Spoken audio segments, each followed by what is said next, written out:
Bonjour à tous, bienvenue dans votre édition. À la une de votre journal, c'est la journée mondiale de sensibilisation à l'autisme. On en parle dans un reportage grand format. Ce trouble autistique nécessite une prise en charge à un âge précoce. Les moyens manquent, nous irons dans un centre pour enfants en difficulté à Alger.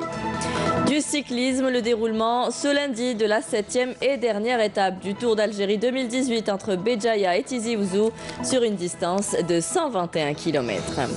Et enfin, l'ONDA tente de rétablir un rapport de confiance avec la communauté artistique algérienne établie en France. Plusieurs activités sont organisées pour informer et sensibiliser les artistes algériens.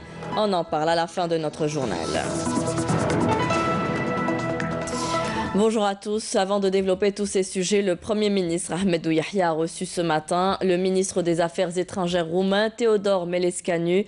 L'audience s'est déroulée en présence du ministre des Affaires étrangères Abdelkader Moussahel. Le chef de la diplomatie roumaine est en Algérie dans le cadre d'une visite officielle de 2 jours. Le ministre roumain a affirmé que l'Algérie représente pour son pays l'un des plus importants partenaires économiques. Le ministre de la Justice, garde des Sceaux Tayyip Loh, est en Hongrie à l'invitation de son homologue hongrois.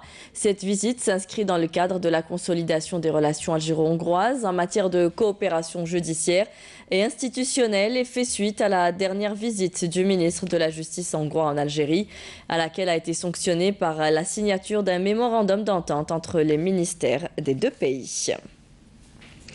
Le président du gouvernement d'Espagne, Mariano Rajoy Brey, effectuera une visite demain en Algérie à l'invitation du Premier ministre Ahmedou Yahia à l'occasion de la tenue de la 7e session de la réunion bilatérale algéro-espagnole de haut niveau. Un forum d'affaires algéro-espagnol se tiendra également en marge de cette réunion. Dans le volet santé, une série de décisions, dont celle relative à la durée du service civil, a été prise hier soir en faveur des médecins résidents. À l'issue de la réunion ayant regroupé le ministre de la Santé, de la Population et de la Réforme hospitalière et le collectif autonome des médecins résidents algériens, le CAMRA, selon un compte rendu de la réunion rendue publique concernant le service civil, il a été arrêté le principe de fixer la durée de 3 à 4 ans pour les villes universitaires du nord du pays et de 1 à 2 ans pour les autres villes, y compris les villes universitaires du sud, précisant qu'une décision a été également prise pour le logement. Toutefois, le CAMRA a fait savoir que le ministre a conditionné l'application de toutes ces décisions par l'arrêt de la grève et la reprise du travail. Le collectif a annoncé que des assemblées générales seront organisées demain mardi sur tout le territoire national afin de discuter du document et de procéder au vote. On arrive au reportage grand format de notre édition. Le 2 avril correspond à la journée mondiale de la sensibilisation à l'autisme. L'occasion pour les pouvoirs publics de se pencher sérieusement sur la prise en charge de cette catégorie. En Algérie, on compte 1 cas sur 150 naissances. Les spécialistes appellent à un dépistage précoce avant l'âge de 2 ans et par la suite à une prise en charge pluridisciplinaire et adéquate pour permettre à l'enfant autiste de s'intégrer socialement et d'avoir une vie quasi normale plus tard. Voici un centre pour enfants en difficulté à Alger. Celui-là a été créé par les sœurs Wail. Ils offrent une prise en charge globale avec des méthodes adaptées à chaque plan thérapeutique. Menel Boutouaba. Oui. Aujourd'hui, pour Abdelhaq, c'est le rendez-vous hebdomadaire avec sa psychologue. Il est suivi pour ses troubles du spectre autistique. Pris en charge rapidement, il est aujourd'hui en 3e année primaire avec une moyenne de 9,90. Mais il doit encore travailler sur ses difficultés cognitives et d'intégration. Et ce n'est pas de tout repos. Perturbé par notre caméra, Abdelhaq devient violent. Attention, bêtise Abdelhaq. On essaye de trouver des solutions et de lui donner des outils pour surmonter ces difficultés qui l'empêchent de suivre en classe. Avec ces outils, on l'aide à se concentrer, à prêter attention à ce qu'on lui dit. Il utilisera ses prérequis et puisera dans ses connaissances. Les troubles du comportement font partie des principaux symptômes de l'autisme, avec les troubles de la communication et un caractère restreint et répétitif. La perception de l'enfant est altéré dès le début de la vie. Il est incapable d'échanger ou de décrypter les codes sociaux ou affectifs. Avec une équipe pluridisciplinaire composée de 5 orthophonistes, un psychiatre, une psychologue, 3 éducatrices spécialisées, une psychomotricienne et une responsable de l'hygiène, le centre aide les enfants à comprendre le monde qui les entoure. Eya et Wassim, 4 ans, apprennent le triage. Une activité de concentration où la motricité fine joue un grand rôle. Ces automatismes, ces enfants-là, admis depuis 2 mois seulement, ne les ont pas encore acquis. Pour Nadia, leur éducatrice, le plus dur est d'attirer leur attention. Premièrement, il y a les nouvelles. Elle a le trouble de communication. Quelles sont par exemple les lacunes d'Elra? Ce qui est le plus compliqué? La stabilité. D'accord. La stabilité. Elle ne tient pas assise à la chaise. Le regard taha. Voilà. D'accord. Donc la difficulté, c'est justement d'établir un contact oui, visuel, exactement. Le but est de construire progressivement ce qui n'a pas été acquis naturellement. Dans ce centre, l'on apprend le calcul, les formes, les couleurs, les lettres, et en parallèle, à souffler, à désigner du doigt, à ramasser les objets, répondre à une consigne, mais avant tout, à être autonome. Abdelrahman, 4 ans, souffre d'un retard de développement psychomoteur. Il apprend aujourd'hui à sauter avec son éducatrice. Non, bonjour. Donc il est admis à notre institution il y a à peine 1 mois. Donc on a commencé l'évaluation sur tous les plans, que ce soit sur le plan psychomoteur où il n'y a pas assez d'acquisition concernant l'équilibre, le passage des gestes, la motricité fine, tenir la cuillère, tenir un stylo, et aussi toutes les capacités intellectuelles. On a beaucoup de lacunes qu'on essaie d'évaluer et corriger avec l'enfant. Note. L'enfant est stimulé à différents stades de son développement dans ses échanges avec les autres. L'objectif est d'apprendre à vivre en groupe pour mieux vivre en société. Ici, on ne juge pas, on développe. L'on se focalise sur les atouts de l'enfant et on améliore en parallèle ses déficiences. Les parents sont naturellement impliqués dans ce processus pour instaurer une continuité à la maison. Les parents les reçoivent 2 fois par semaine déjà. On rend à chaque fin de semaine un flash disque aux parents qui contient toutes les vidéos des enfants, tout le travail de l'enfant, et ils vont l'observer durant le week-end et ils vont continuer le travail. Le centre Wail pour enfants différents, c'est avant tout le projet d'une vie de 2 sœurs, Amel et Hanan Wail. L'une est psychiatre, l'autre orthophoniste. Leur leitmotiv, offrir aux enfants atteints de troubles du spectre autistique une structure unique pour une prise en charge globale. Vu que la prise en charge de ces enfants prend beaucoup de temps, on a besoin de beaucoup d'heures de prise en charge dans la semaine elle-même. Ça peut aller jusqu'à 42 heures de prise en charge. On a décidé de créer une institution là où on peut trouver tout l'effectif, tous les personnels de différentes spécialités. En ce qui concerne les méthodes, généralement c'est des protocoles étudiés. C'est comme le Chopler, la BA, le PEC, c'est des protocoles étudiés adaptés pour les enfants autistes. Selon la classification mondiale des maladies de l'OMS, l'autisme est un trouble envahissant du développement qui affecte les fonctions cérébrales. Il n'est plus considéré comme une affection psychologique ou une maladie psychiatrique. Ce trouble apparaît avant l'âge de 3 ans. Selon les spécialistes, avec un dépistage précoce et une prise en charge adéquate, l'enfant pourra avoir une scolarité et une vie quasi normale plus tard et devenir un membre actif et productif dans la société. Autre maladie qui nécessite une importante prise en charge, le cancer chez l'enfant. À Béchar, le combat des enfants cancéreux et de leurs parents est quotidien et long. Cela demande de nombreux déplacements dans les hôpitaux du Nord notamment. Les centres hospitaliers de la région manquent de médicaments et de spécialistes en oncologie. Nisrine Ben Saïdi. C'est au quotidien que ces enfants cancéreux de la wilaya de Béchar souffrent. Le rude et long combat, ils le mènent pour arriver à bout de cette maladie, mais aussi pour obtenir une prise en charge et un rendez-vous auprès des services radiothérapie des hôpitaux du Nord. Nous avons des malades hospitalisés 1 semaine ici dans ce centre hospitalier de Béchar et 1 semaine dans l'un des hôpitaux des wilayas du Nord. C'est vraiment éprouvant et pour le malade et pour les parents. Deuxièmement, il y a un manque en ce qui concerne les médicaments. Beaucoup de spécialités n'existent pas ici. Je vis un cauchemar au quotidien. Je fais sans cesse des allers-retours à Alger-Béchar, à mes propres frais. Je fais aussi les radios comme l'IRM chez des privés. Cette fois, on m'a envoyé à Blida pour une radiothérapie. C'est vraiment très loin. Afin de soulager un tant soit peu les souffrances de ces malades, l'association Aide aux enfants cancéreux de Béchar essaie de trouver des solutions avec des moyens rudimentaires et ce en faisant des tournées à travers les centres hospitaliers de la région pour des consultations spécialisées et pour des aides psychologiques. Nous avons trouvé des spécialistes et nous avons ramené ici à Béchar pour des consultations. Vous savez, il y a beaucoup de spécialités qui n'existent pas ici, comme l'hématologie, l'ophtalmologie, la pédiatrie et l'oncologie. Notre association fait en sorte d'orienter le malade aussi et l'assister psychologiquement.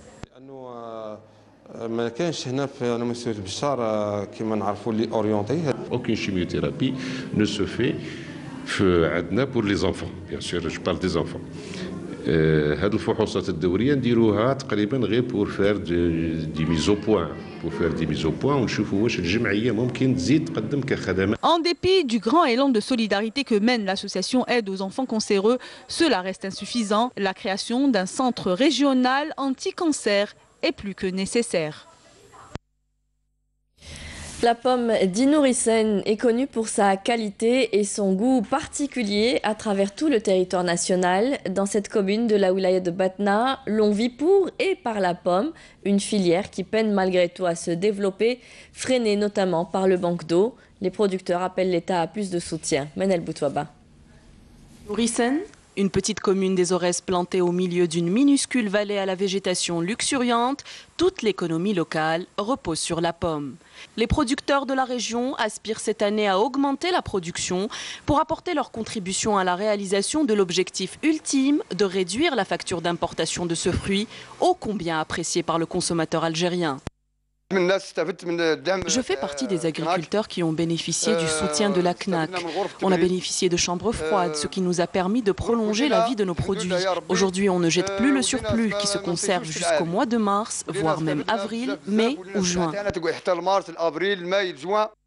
Aujourd'hui, le plus grand problème des agriculteurs n'est plus le stockage ou la conservation, mais le manque d'eau dans une région où l'été joue toujours les prolongations et où la pluie fait défaut, ce qui les a poussés à creuser de grands bassins pour emmagasiner l'eau et pouvoir irriguer leurs champs durant l'été.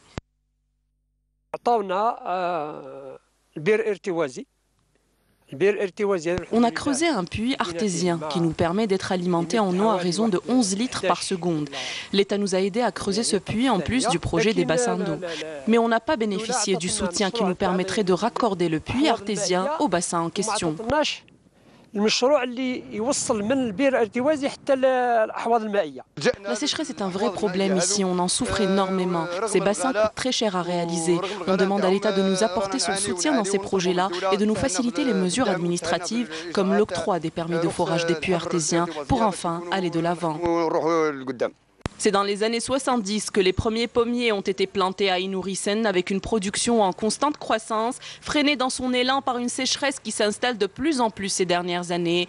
Les quelques forages réalisés par l'État ainsi que les canaux d'irrigation restent insuffisants pour développer une filière restée à l'état embryonnaire malgré la bonne volonté des producteurs. 2 éléments de soutien aux groupes terroristes ont été appréhendés hier à Batna par un détachement de l'armée nationale populaire, a indiqué le ministère de la Défense nationale dans un communiqué. Par ailleurs, un détachement de l'ANP a saisi à Ingezem un véhicule 5 moules TNT, 20 capsules, 8 mètres de cordon détonateur et une paire de jumelles. D'autre part, des éléments de la gendarmerie nationale et des gardes frontières ont intercepté 32 immigrants clandestins de différentes nationalités à Saïda et à Tlemcen, rapporte également le communiqué du ministère de la Défense nationale. Actualité internationale avec pour commencer la Palestine. Un Palestinien est décédé après avoir été blessé vendredi par des tirs de soldats israéliens près de la frontière, portant à 17 le nombre de Palestiniens tués lors des manifestations. C'est en bref et résumé par Naïma Haouch.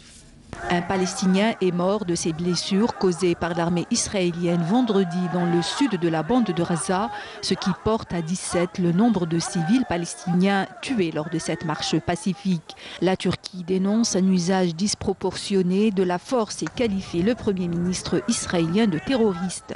La Ligue arabe, l'Égypte et la Jordanie ont également condamné l'agression israélienne. Israël a refusé une enquête indépendante sur la mort de 17 Palestiniens et plus d'1 millier de blessés. Cette marche qui a commencé vendredi à l'occasion de la Journée de la Terre devrait s'achever la mi-mai. Un total de 1146 rebelles et leurs familles ont quitté hier soir Douma dernier bastion rebelle de la Ghouta orientale. La Russie est parvenue à un accord partiel avec le groupe Jaish al-Islam pour permettre l'évacuation de centaines de civils vers Idlib, une région échappant au contrôle du gouvernement dans le nord-ouest de la Syrie. Aux États-Unis, les manifestations se multiplient pour protester contre les bavures policières. Un jeune noir non armé abattu le 18 mars par la police dans le jardin de sa grand-mère en Californie a ravivé les vieux démons. Ce ras-le-bol coïncide avec la commémoration de l'assassinat le 4 avril 68 de l'icône de la lutte pacifique pour les droits civiques des Noirs américains, Martin Luther King, qui réclamait de la justice pour tous les pauvres d'Amérique. Désintégration de la station spatiale chinoise Tiangong 1 au-dessus du Pacifique Sud. La conquête de l'espace par le géant asiatique initié il y a 60 ans vise aujourd'hui la Lune et Mars. Cet échec a entraîné le report du lancement de la sonde Chang'e 5 qui devrait collecter des échantillons de surface lunaire au deuxième semestre 2017. Elle ne se posera finalement sur la Lune qu'en 2019. La mission du robot Chang'e 4, qui doit se positionner sur la face cachée de la Lune en 2018, est maintenue.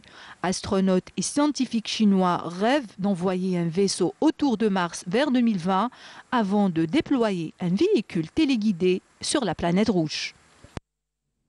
Du sport et le Tour d'Algérie de cyclisme, le Tunisien du VIB Bahreïn, Ali Nouissri, a remporté hier la 6e étape du 21e Tour d'Algérie cycliste, disputé entre Bouira et Béjaïa sur une distance de plus de 138 km. Les 3 maillots verts, jaunes et blancs restent toutefois en possession des Algériens. Voici la batiche. La 6e et avant-dernière étape, Bouira-Béjaïa, avec un parcours de 133 km, a encore une fois émerveillé la caravane par sa beauté et sa diversité des paysages. La première échappée a été enregistrée dans la localité de Mjdella, avec 11 coureurs. Une occasion pour le cycliste Kerar Ayoub du club de Sovac de se distinguer en augmentant la cadence et prendre de l'avant par rapport à son groupe dans les environs de Tezmelt. À l'entrée de la ville de Akbou, les cyclistes du premier groupe roulaient à grande vitesse, laissant derrière eux le reste du peloton avec une différence de 2 à 3 minutes. La population de Sidi Aish est sortie en masse et n'a pas raté cette occasion pour suivre cette étape et soutenir son enfant prodige, le champion algérien de la petite reine, Azdine Lagab. Les derniers kilomètres étaient très disputés jusqu'au moment où tous les concurrents s'en restaient scotchés à ce paysage.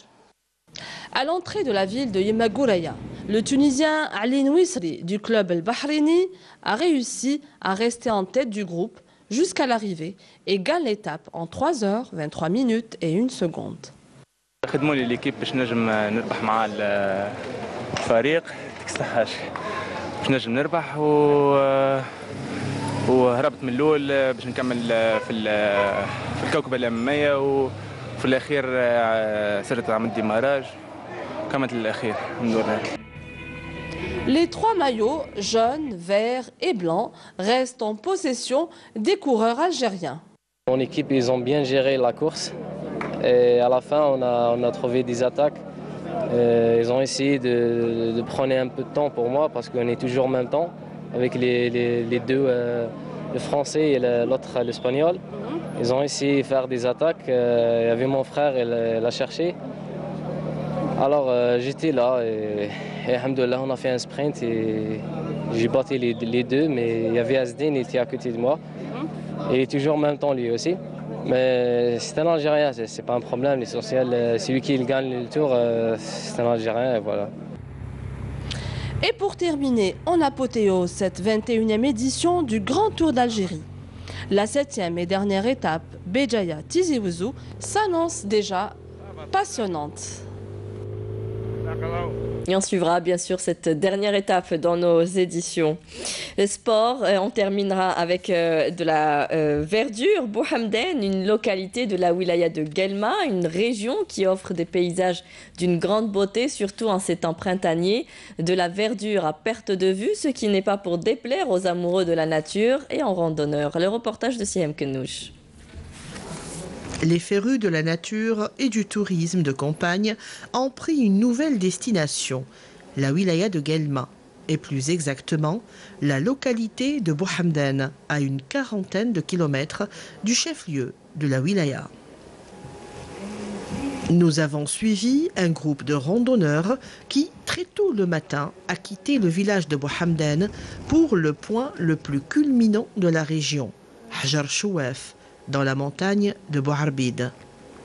La première halte fut Aïn Chouicha, une cascade au pied de la montagne de Taya, une eau limpide, claire et pure, qui nous a permis de souffler après 2 heures de marche.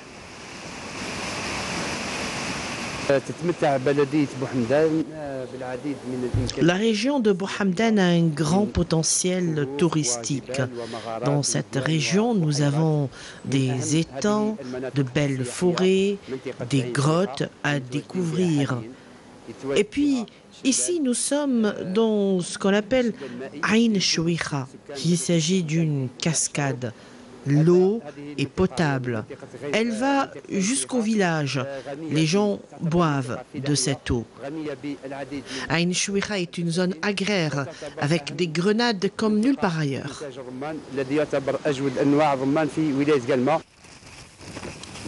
Nous avons continué notre randonnée pédestre. Il fallait arriver tout là-haut, dépasser les 1200 mètres, là où la neige perdure, sous les chênes, l'hêtre et le liège. La vue est imprenable, la nature luxuriante, et enfin, Hajar Chouef, une roche sur laquelle siège un ancien point de garde qui date de l'époque coloniale. De tout là-haut, une vue de 360 degrés, où 6 wilayas limitrophes de Guelma se dessinent aux horizons. Les randonneurs ont eu droit aussi à un barbecue avant de quitter la montagne, reprendre notre chemin et laisser les hauteurs au brouillard. Très belle région. Londa tente de séduire les créateurs algériens établis en France. On vous en parle depuis ce week-end, une opération d'information et de sensibilisation qui vise à faire adhérer le maximum d'artistes. Plusieurs auteurs accueillant favorablement cette démarche n'ont pas manqué au cours d'un débat de soulever les problèmes et leurs questionnements liés à la protection de leurs droits en Algérie. Afef Belhouchet. Plus qu'une rencontre professionnelle ou un simple débat informatif, ce sont d'abord des retrouvailles inédites de la famille des créateurs algériens en France, toutes sensibilités confondues et de tout secteur de création. Tous réunis autour de Londa, qui a œuvré d'arrache-pied pour les convaincre du bien fondé de rejoindre la grande famille algérienne de la création, argument à l'appui. Alors, moi, je suis agréablement surpris de la tenue et de la teneur de cette réunion. Je ne m'attendais pas à ce que ce soit aussi officiel, que ce soit aussi construit et aussi constructif. Les gens en ont parlé de manière très concrète. En tout cas, j'ai compris comment ça fonctionnait, à quoi ça servait. Il ne faut pas non plus lui demander de faire des choses qui ne dépendent pas directement d'elle. Mais en tout cas, j'ai appris beaucoup de choses. Je trouve que c'est bien parce que déjà ils veulent apparemment, le but c'est de mettre à jour les choses, de repartir à zéro, etc. Et rencontrer les artistes, plasticiens, musiciens, tout ça, c'est déjà pas mal, quoi. C'est comme la première fois, donc c'est la Honda qui vient en France, donc c'est un plaisir. Au lieu de nous quand on se déplace, donc c'est un grand pas vers l'avenir. Et tous les secteurs sont concernés, à leur tête la littérature. Des écrivains dont l'éloignement territorial expose à des piratages. Il m'est arrivé, par exemple, d'être édité de manière pirate sans que je puisse, d'une manière ou d'une autre, faire valoir mes droits. Et ils étaient nombreux à prendre cette main tendue de Londa pour demander des explications ou revendiquer des droits. Plusieurs créateurs ont adhéré sur place. D'autres nourrissent l'espoir de voir cette démarche porter un idéal plus grand, celui de communier les génies des deux côtés de la Méditerranée. Je crois qu'il y a une démarche un peu plus large, un peu plus diffuse, qui est à la fois morale, à la fois symbolique, à la fois aussi, je pense, qui va devenir de plus en plus concrète. C'est cette courroie de transmission avec cet événement qui se passe à Paris aujourd'hui. Une courroie de transmission entre ceux qui vivent en Algérie et ceux qui vivent en France. Après le débat, place à la fête. Plusieurs artistes algériens confirmés de la nouvelle génération ont enflammé la scène du Cabaret Sauvage qui a accueilli l'événement gratuitement face à près de 800 personnes. Des artistes bénévoles, une salle offerte et beaucoup de conviction. Une synergie positive au service de notre culture. Landa a réussi son pari, celui de créer l'événement à Paris autour de l'artiste algérien et à travers lui de l'Algérie. C'est la fin de notre édition. Merci à vous tous de nous avoir suivis. Tout de suite, vous retrouverez Amel Laribi pour les prévisions météo. Ce soir, rendez-vous avec Nadia Medassi pour le journal de 19h. Très bonne journée à tous. Au revoir.